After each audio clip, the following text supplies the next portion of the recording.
We all know what the parkway through Gatlinburg looks like on almost any day throughout the year. This is something you have never seen before. Only emergency vehicles, everybody else completely out. And this is expected to be a massive funeral procession for Officer Motes. It will travel down these streets that he once patrolled and also past the Maryville Police Department where this memorial has been set up. Rocks are still falling down onto Interstate 75. This one coming down this morning and bending this rail, which should be strong enough to support the weight of a semi-truck. Is these mudslides. We were in a historic drought, and when these deadly wildfires moved through last week, it removed much of the brush, and of course that does create the threat for mudslides. Her family still considers her missing, as does the TBI. However, others close to Pam believe she is the unidentified 14th victim. Representative Jeremy Durham is accused of sexual misconduct with at least 20 women, and today he sent an 8-page letter to his colleagues here at the State House, both defending himself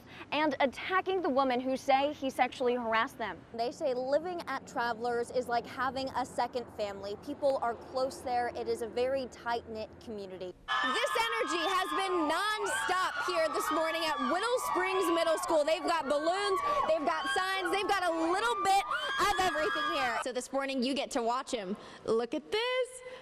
Oh, he is a pro, and he's got a little treat there, some nice salmon. Bus 47E's shell is burnt and its inside is scorched. Amazingly, no one was hurt. The students that rode this bus call their bus driver Bud, and now they and hundreds of others call him a hero. 911. Our bus is on fire. 911 tapes following a school bus fire. We've got the kids off of it. Tell the story of an extremely close call. Really unbelievable how fast that the fire got started. Bud Sweet, a longtime bus driver and retired pastor, was driving bus 47E when it caught fire. I started getting the small kids that was up here off, and just everything went as smooth as it could. He's been driving this route for 10 years and has watched most of the kids on it grow up. I love those kids and they love me, that's for sure. It's a fatherly love and a protective parental instinct that kept Bud on the bus even after he thought everyone got off. I came back and made sure that one of the kids hadn't got frightened and crawled under the seat and was still back there. I know that I couldn't live with myself if I let that happen. No one on that bus has a scratch on them. Both students and parents say Bud is why no one was hurt. I'm very grateful for Bud. I'm very thankful. God bless you, Bud. The seat Damien sat in is now burned to a crisp. The windows blown out, the console melted. I'm still glad I wasn't sitting in the front seat and that dash melted like that. The Alcoa Fire Department says the fire was caused by an equipment failure, something THP says can happen at any time regardless of inspections. Yes, the bus had passed an inspection, but things can change. An unexpected and seemingly unpreventable fire, initially making students scared of buses. I'm scared to go on buses again. Yeah. Same here. But because Bud is still their driver, both parents and students feel safe. And the safety of the kids is the most important thing. Now, Bud says he appreciates all of the compliments he's been getting, but insists that he was just doing his job, and he hopes that all bus drivers would have done the same thing. In Blount County, Brittany Bade, WBIR-10 News. There are literally only pieces left here. Right now, every little cent counts. Wildfires destroyed dozens of homes when it burned the Travelers Motel and took the life of at least one resident. Robert, he was a friend of ours. Longtime resident David Kendrick says this place was filled with friends who were like family. They all helped each other. They were there for each other every day. Robert, he was one of my best friends. He was over every day. Robert Hedgney was confirmed dead on Tuesday. He lived in the back corner of this motel just a few doors away from Pamela Johnson. Well, we've been crying for a week. Not only Robert, but we think Pam's probably gone too, you know. Pamela hasn't been heard from since the fire, but she is still considered missing. This was Pam's room here. She had a dresser there. That was the Holly Davidson stool. Tiny pieces of their personalities remain in these ravaged rooms. It was pictures. But memories of the two are still fresh in their friends' minds. They were both great people. They didn't hurt nobody. They was good to everybody. Pam would help anybody with anything.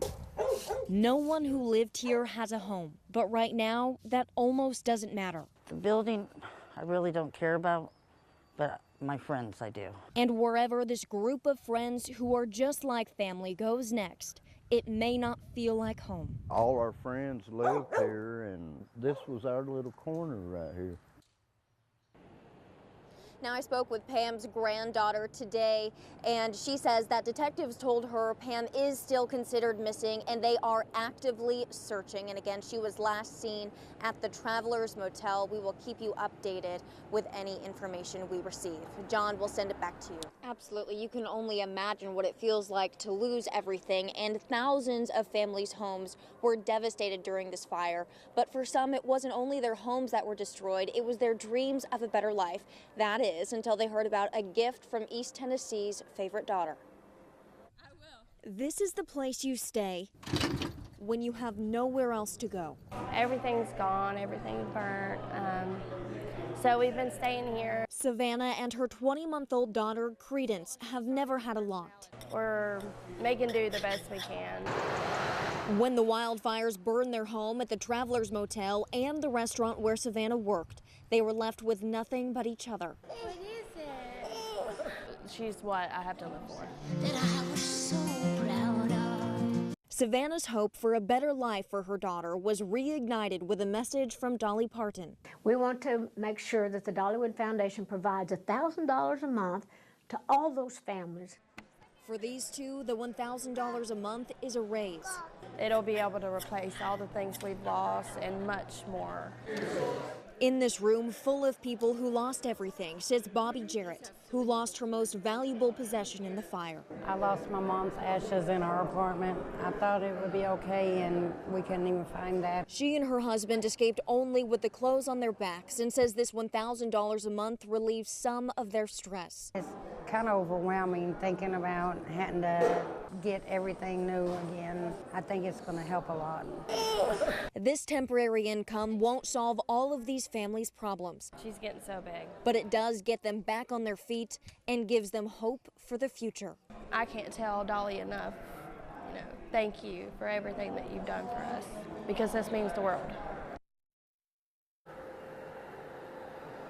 It certainly does. A little bit of generosity is going a long way here. Now, if you would like to either donate or apply for the My People Fund, you can do so with the information you can find on our website, WBIR.com. And Aaron, the first checks from this fund are going out next Thursday, something all of the families I spoke with today and thousands more are very excited for.